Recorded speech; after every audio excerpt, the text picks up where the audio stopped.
오늘 말씀 전하기에 앞서 여러분들에게 질문을 하나 좀 하려고 그러는데요. 좀 수준이 좀 떨어지는 질문입니다. 그러니까 대답 안 하셔도 됐습니다. 자존심 상하면 가만히 계셔도 됩니다. 여러분 성경에 등장하는 인물 중에 의심하면 떠오르는 인물 있죠? 도마입니다. 예수님의 12 제자 중에 한 사람이기도 하고요. 그에 대한 자세한 말씀이 요한복음 20장 24절부터 29절에 기록이 되어 있는데 이 시간에 그 내용을 여러분들에게 좀 말씀드리려고 합니다. 제가 대학 다닐 때 요한복음 해석이라는 과목을 들었고요. 그 시간에 고등학교에서는 해보지 못했던 분과 토의라는 걸 했었습니다. 제 나이 때쯤 돼서, 그러니까 제가 초등학교, 고등학교 때가 60년대 말에서 70년대까지 제가 이제 학교를 다녔었는데, 그때 무조건 선생님이 그냥 가르치고 우린 들어야 되고 그랬던 그런 시절 아니겠습니까? 그런데 대학에 들어가니까 분과 토의라는 걸 하더라고요. 그러니까 어떤 주제를 주고 이제 뭐 5명 혹은 10명이 모여가지고 토의하고 그다음에 나름대로 결론을 맺고 발표를 하는 그런 시대였습니다. 그런 일이 있었습니다. 그때 다루었던 주제이기도 한데요. 쉽게 말씀드려서 이런 주제 아니겠습니까? 의심 많은 도마에 대해서 어떻게 생각하느냐?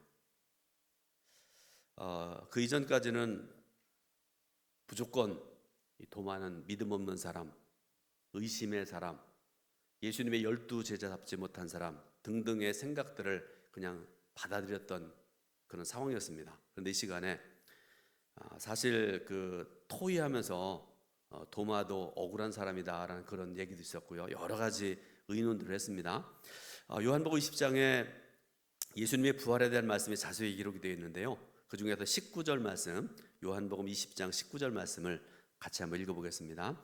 이날 곧 안식 후 첫날 저녁 때 제자들이 유대인들을 두려워하여 모인 곳에 문들을 닫았더니 예수께서 오사 가운데 서서 이르시되 너에게 평강이 있을지어다. 아멘. 근데 여러분, 우리가 요한복음 20장 19절 말씀을 조금 전에 같이 읽었는데 그 상황은요, 간략하게 말씀드리면 예수님께서 십자가에 달려 죽으신 직후입니다. 그러니까 누구에게 평강이 있을지어다, 너에게 평안이 있을지어다 그렇게 얘기할 수 있는 그런 상황이 아니었습니다.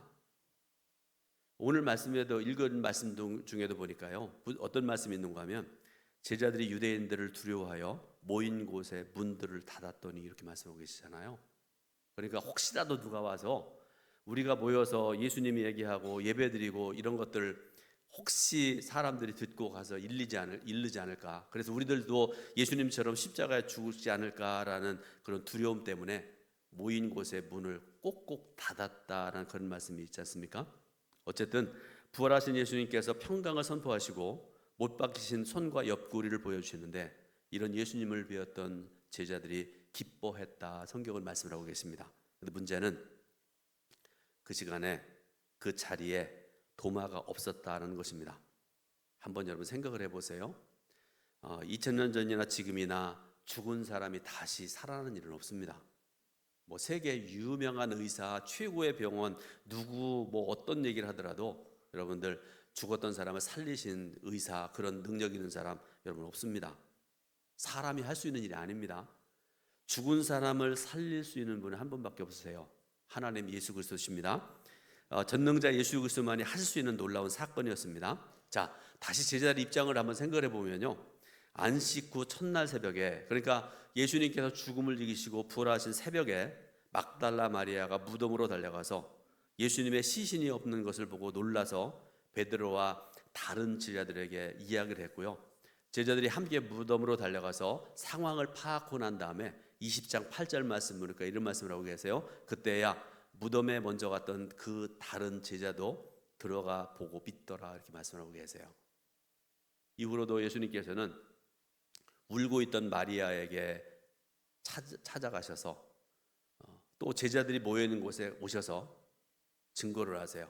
봐라, 내가 말한 대로 내가 죽음을 이기고 부활했다. 그 사실을 마리아에게도 보여주시고 제자들에게도 보여주셨다, 그런 말씀입니다. 근데 다시 말씀드리지만 문제가 있습니다. 문제가 뭔가 하면 예수님께서 오셔서 부활하신 모습을 보여주신 그 자리에 도마가 없었다라는 것입니다. 언제나 이게 문제입니다. 내가 있어야 될 자리에 있어야 되는데요. 무슨 말씀입니까? 예배 자리에 있어야 되고요. 기도하는 자리에 있어야 되고 봉사와 헌신의 자리에 내가 있어야 되는데 없었다는 것이 문제였다는 말씀입니다. 예수님께서는 언제나 계셔야 될 자리에 변함없는 모습으로 계십니다. 제자들과 마리아도 있어야 될 자리에 있는데 그런데 단 한 사람, 도마라는 사람은 그 자리에 없어서 이런 불신앙의 말을 하고 있는 것입니다. 그러므로 여러분, 도마가 말하는 것, 그가 하는 유명한 그 얘기 있지 않습니까? 내가 그의 손에 못자국을 보며 내 손가락을 그 못자국에 넣으며 내 손을 그 옆구리에 넣어보지 않고는 믿지 아니하겠노라. 여러분, 그때 토의할 때 어렴풋이 생각나는 것 중에 하나가 뭔가 하면 합리적인 것 같고, 그죠? 뭐 다른 사람들이 막 뭐 얘기하고 막 그러는데 나는 합리적으로 판단을 해보고 내가 결론을 얻어야 되겠다, 그런 생각을 할 수 있지 않습니까? 또 똑똑해 보이고 남들이 하지 않는 얘기들 하고 그러면 사람들이 이 사람 똑똑한가 보다, 그런 생각들을 하고 그러지 않습니까? 근데 그래 보일지라도 12 제자다운 모습은 결코 아니었습니다. 40년쯤 전에 제 신학교 동기들이 내렸던 결론도 바로 그거였습니다. 도마는 결국 똑똑한 사람도 아니고 합리적인 사람도 아니고 결국 예수님의 제자다운 모습이 아니었다. 당시에 내렸던 결론이 바로 그거였습니다. 자, 부활하신 예수님께서는 제자들에게 나타나시는데요. 그 이유는 두 가지 때문에 그렇습니다. 첫 번째로는 두려움과 불안 가운데 있던 제자들로 하여금 확신과 평안 가운데 살게 하도록 하기 위해서. 그래서 예수님께서는 26절에서 이렇게 말씀을 하세요. 너에게 평강이 있을지어다, 이렇게 말씀을 하고 계십니다. 사랑하는 제자들이 불안과 두려움에 거하는 것이 아니라 평안하기를 원하셨던 예수님께서 부활과 승리의 증거인 못자국 난 손과 창에 찔린 옆구리를 보여주세요. 자, 봐라, 내가 말한 대로 내가 부활했다. 허리를 보여주시면서 다 주님께서 증거해 주시고 말씀을 하고 계십니다. 두 번째 이유, 제자들이 세상에 나가서 보내심 받은 자로 살아가게 하시기 위해서 그렇습니다. 예수님께서 21절에 아버지께서 나를 보내신 것 같이 나도 너희를 보내노라, 이렇게 말씀하고 계세요. 아주 유명한 말씀이고 생명과 진리의 말씀이기도 하고 그렇습니다. 세상에 제자들을 보내신 것은 제자들로 하여금 부활의 증인으로 복음 전도자로 살게 하기 위해서라, 그런 말씀입니다. 다른 말로 하면 주님처럼 하나님의 뜻을 따라 살게 하도록 하기 위함입니다. 그리고 이 사명을 위해서 필요한 일이 하나가 있는데요. 이게 뭔가 하면 성령을 받아야 된다, 그런 말씀을 하세요. 그래서 예수님께서 22절에서 제자들을 향해서 숨을 내쉬면서 성령을 받으라, 이렇게 말씀을 하고 계십니다. 또한 예수님께서 23절 말씀 중에 보니까요, 너희가 누구의 죄든지 사하면 사하여 질 것이요 누구의 죄든지 그대로 두면 그대로 있으리라, 이렇게 말씀을 하세요. 여러분, 이 말씀 오해하지 말아야 됩니다. 다시 말씀드립니다. 너희가 누구의 죄든지 사하면 사하여 질 것이요 누구의 죄든지 그대로 두면 그대로 있으리라, 이렇게 말씀하시는데요. 여러분, 이 말씀의 의미가 어떤 개인에게 사죄의 권한을 주셨다는 그런 의미가 아닙니다. 어떤 의미인가 하면 제자들이 성령을 받아서 세상에 나가 복음을 전파할 때 그 복음을 듣고 회개하는 사람은 사죄의 은혜를 입을 것인데, 그런데 복음을 듣지 않고 회개하지 않는 자에게는 사죄의 은혜가 임하지 않을 것이다, 그런 말씀입니다. 그러므로 복음을 전파하며 올바른 사명자로 살기 위해서 예수님께서 몇 번 반복해서 말씀하시는 것이 성령을 받으라, 이렇게 말씀하고 계십니다. 이번에는 조금 어려운 말을 좀 말씀드리려고 그러는데요. 책에서 제가 본 내용이어서 그냥 여러분 들어보세요. 너무 어렵다 그렇게 생각하지 마시고요. 앞에 쉬운 말씀 들어줬잖아요. 이연길 목사님이라는 분 저는 몰라요. 그냥 책에서 본 내용인데 이분이 말씀 목회 공동체, 그러니까 신앙 공동체를 이루고 살고 있는 그런 분인 것 같아요. 미국의 로스앤젤레스 남쪽에 실버타운, 그러니까 연세 많으신 분들이 살고 있는 그런 동네 같습니다. 동네 이름이 라구나 우즈라는 곳에서 모여서 이렇게 예배드리고 성경 강좌를 자주 하고 그랬다고 그러는데요. 한번 성경 강좌 시간에 있었던 일인데요. 참여자들에게 어떤 질문을 해놓은 거 하면 한 번 구원 한 번 받은 구원이 취소될 수 있는가? 다시 한번 말씀드립니다. 한 번 받은 구원이 취소될 수 있는가? 란 주제로 토론을 했다고 합니다. 여러분 어떻게 생각을 하세요? 한 번 구원받은 거 취소될 수 있습니까? 없습니까? 한번 손 들어볼까요? 팽팽했답니다.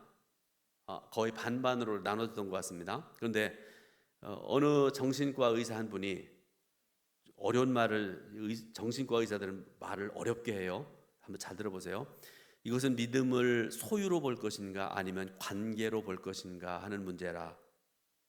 소유라고 한다면 취소될 수 없겠지만 관계라면 취소될 수도 있다는 의견이었다. 문제는 믿음이 소유인가 아니면 관계인가로 귀착되는데, 믿음은 소유일까요 아니면 관계일까요? 전 뭔 얘기인지 잘 모르겠습니다만, 그래서 오늘 여러분 몇 가지 본문을 통해서 몇 가지를 생각을 해보고 함께 은혜 받으려고 합니다. 첫 번째로, 이 야고보서의 수신 교회와 성도들은 내외적으로 큰 어려움을 당하고 있었다는 사실입니다. 그 외적인 고난이 무엇이었는지에 대해서는 구체적으로 알 수 없지만 시험이라고 부를 만큼 굉장히 어려운 상태였다고 알려져 있습니다. 그래서 야고보서를 기록한 야고보, 이분은 예수님의 육신의 동생입니다.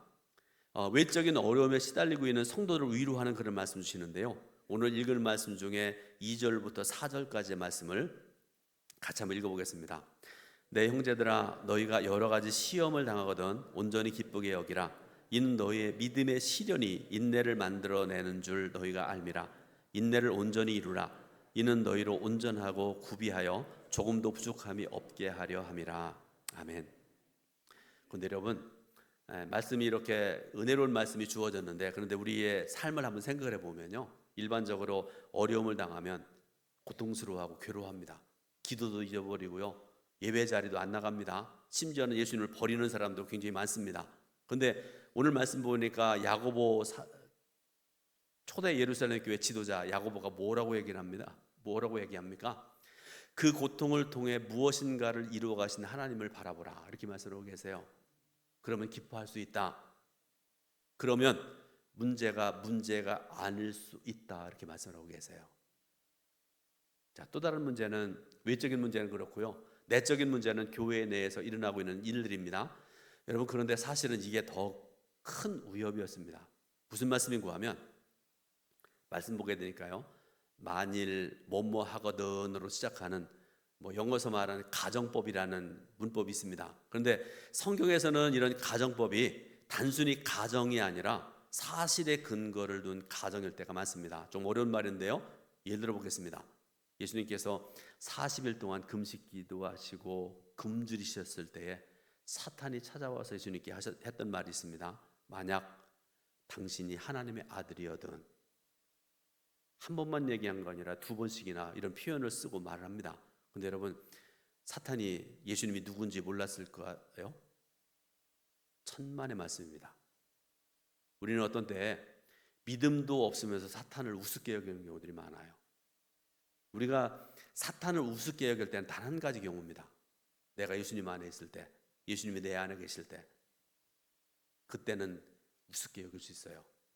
그렇지만 조금이라도 사이가 벌어지면요, 우리는 사탄의 밥이 될 수밖에 없습니다.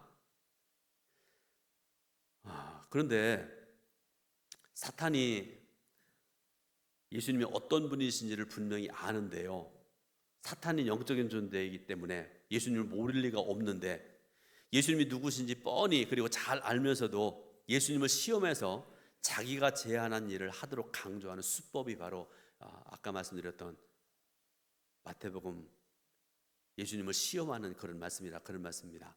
그러므로 성도 여러분들도 사탄이 찾아와서 강하게 말하는 것도 아니고요, 아무개 집사님, 아무개 권사님, 만약에 하면서 뭔가를 꼬드길 때 우리가 할 수 있는 일은요, 예수님의 이름으로 명하노니 물러가라, 담대하게 선하는 것입니다.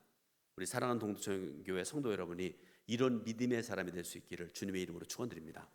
두 번째로, 예루살렘 교회의 목회자 야고보는 교회 내의 문제를 긍정적으로 다루고 있다는 사실입니다. 그런데요, 문맥을 자세히 살펴보면 이 긍정 뒤에 부정적인 현실이 숨겨져 있는 것을 볼 수가 있습니다. 자, 오늘 읽을 말씀 중에 5절 말씀을 한번 같이 읽어보겠습니다. 너희 중에 누구든지 지혜가 부족하거든 모든 사람에게 후히 주시고 꾸짖지 아니하시는 하나님께 구하라. 그리하면 주시리라. 아멘.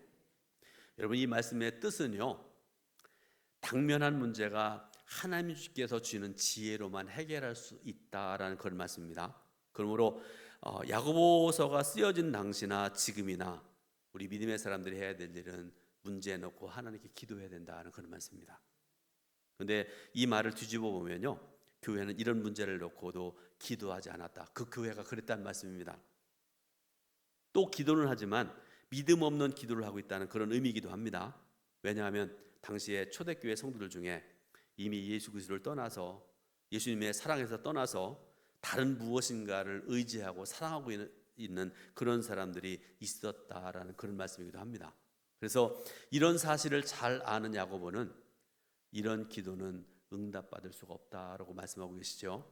그러면서 매우 멋진 예를 들고 있는데요, 오늘 말씀 중에 보니까 이런 내용들이 있습니다. 파도가 치는 바다 위에 놓인 그릇에 무엇을 담을 수 없는 것처럼 두 마음을 가진 사람은 기도의 응답을 받으리라고 기대하지 말라. 이것은 마치 전화선이 끊겨져 있는데 수화기를 들고 통화하려고 하는 어리석은 것과 같다. 야고보는 이런 사람을 향해서 뭐라고 말씀하는가 하면 의심하는 자라 이렇게 말씀하고 계세요.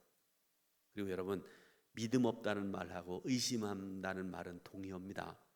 그렇다면 왜 초대교회 이 성도들은 하나님을 의심하고 회의에 빠진 것일까? 세 번째로 그 이유가 뭔지 아세요? 이들의 믿음이 잘못됐기 때문에 그렇습니다. 이 편지의 수신자들이 기도를 하지 않아서 그랬을까요? 나름대로 기도했을 것 같습니다. 아니면 하나님께 지혜를 구하지 않아서 그랬을까요? 여러분, 기도할 때 그런 기도 많이 하시잖아요. 하나님, 저에게 세상과는 다른 지혜를 주세요. 그런 기도 많이 하지 않습니까?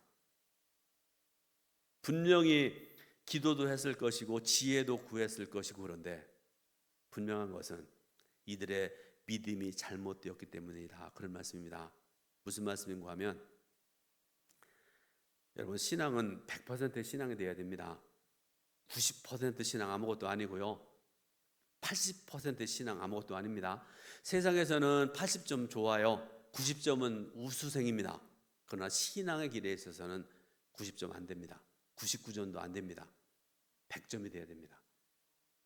제가 새벽에도 얘기했고 일부 예배도 말씀드렸는데 이 시간에 말씀을 안 드릴게요. 이게 뭔지 아시죠? 99.9%예요. 우리 신앙이 그래야 된다, 그런 말씀입니다.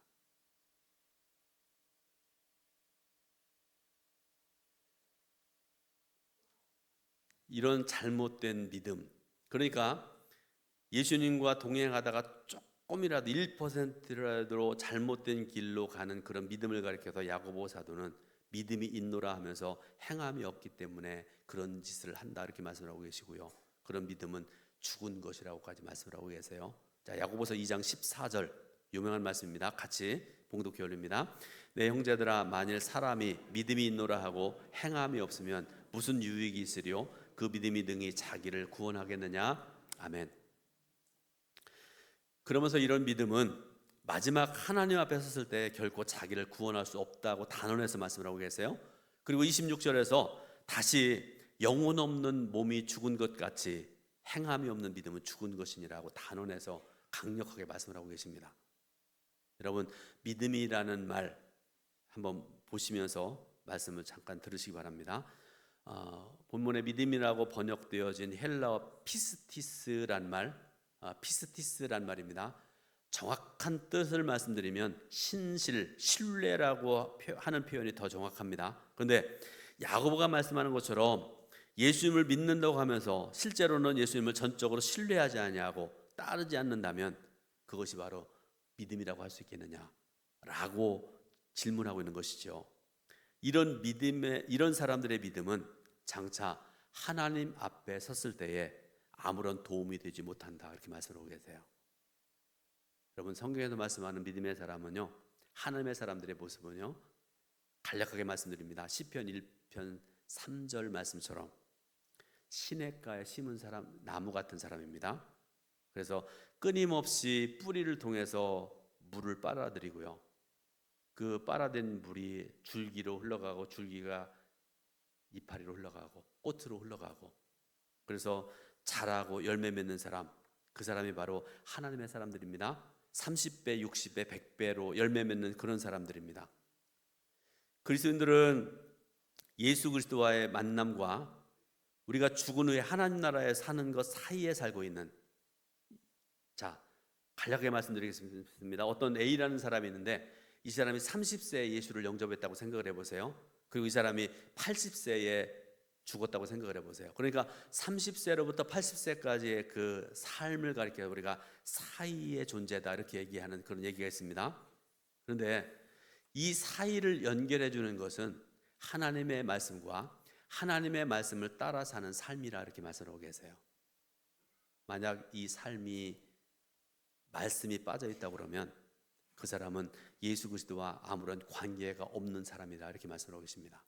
이런 사람이 고난을 당하거나 어려운 일을 만났을 때 의심과 회의에 빠질 수가 없다는 사실을 우리가 알아야 된다는 것입니다. 네 번째로, 그렇다면 기도를 통해서 하나님으로부터 지혜를 얻어서 슬기로운 믿음의 삶을 살려면 어떻게 해야 될까? 예수 그리스도와 연결된 삶을 살아야 됩니다. 요한복음 1장 12절은 믿음에 대한 분명한 정의를 말씀을 하시는데요, 제가 그 말씀 간략하게 말씀을 읽어드립니다. 영접하는 자, 곧 그 이름을 믿는 자들에게는 하나님의 자녀가 되는 권세를 주셨으니. 아멘. 자, 이 말씀 중에 그 이름을 믿는 자는 주님을 영접하는 자, 곧 저와 여러분들을 가리켜서 말씀하는 그런 말씀입니다. 그리고 그 연결은 믿음의 삶으로 이어집니다. 그러니까 내가 오늘 이 시간에 예수 그리스도를 나의 구주로 영접했다고 그러면 예수 믿는 사람답게 하루하루 살아가야 된다는 그런 말씀이기도 합니다. 결론적으로 말씀드리겠습니다. 야고보가 주장하는 큰 핵심의 말씀은 너의 믿음이 산 믿음인가 아니면 죽은 믿음인가 하는 것입니다. 그런데 여러분, 죽은 믿음의 특징이 있다고 말씀을 하세요. 잘 들어보시기 바랍니다. 죽은 믿음의 특징, 기도를, 그가 드리는 기도를 하나님께서 응답하시지 않는다. 그리고 죽은 믿음은 신앙의 위기가 찾아왔을 때 우리를 지탱해 주지 못한다. 조금만 위기가 닥쳐오면 금방 포기하고 넘어지고 하나님 없다고 그러고서 엉뚱한 짓 하고 그런다, 그런 말씀 아니겠습니까? 뿐만 아니라 더 중요한 사실은 장차 우리가 주님 앞에 섰을 때 인정받지 못한다는 사실입니다. 한번 생각을 해보세요. 여러분, 신앙생활을 얼마나 해오셨나요? 5년, 10년, 50년 그 이상 신앙생활 하신 분도 있을 텐데요, 내가 신앙생활하면서 예배생활 열심히 했고 기도생활 했고 새벽기도 빠지지 않고 했고 봉사하고 헌신하고 헌금 드리고 여러 가지 정말 최선을 다해서 신앙생활 했다고 생각을 해보세요. 그래서 죽을 때가 되어서 이 정도 살았으면 주님께서 나를 인정해 주겠다 그러면서 이제 죽음을 맞이했습니다. 그러고 난 다음에 우리가 성경 말씀대로 하면 주님의 심판대 앞에 서야 되잖아요. 근데 주님께서 우리를 이렇게 똑바로 쳐다보시면서 너 누구냐? 저 모르세요? 여러분, 누구 만나걸랑 자기 이름부터 대세요. 제가 요즘 이게 기억력이 많이 떨어져가지고요, 잘 모르는 경우들이 많아요. 그러니까 아무개 집사입니다 그렇게 말씀하세요. 예수님 앞에서도 마찬가지입니다. 하나님, 저 아무개 권사입니다, 아무개 목사입니다 그렇게 하시기 바라요. 그런데 주님이 심판대에 이렇게 계시는데 주님 저 모르세요? 그럴 때 주님께서 누구? 이름이 뭐야? 난 너를 모른다 라고 예수님께서 말씀하신다고 생각을 해보세요. 어떻게 해야 됩니까? 사랑하는 여러분, 삶으로 이어지지 않는 믿음은 죽은 믿음입니다. 그러므로 이 시간에 예배드리는 성도 여러분, 스스로에게 한번 물어보시기 바랍니다. 두 가지입니다. 하나는 나는 주님과 날마다 함께 살아가는 생생한 믿음 위에 서 있는가? 두 번째로 나는 주님께 인정받는 믿음으로 살고 있는가? 판단은 주님께서 하십니다. 기도하겠습니다.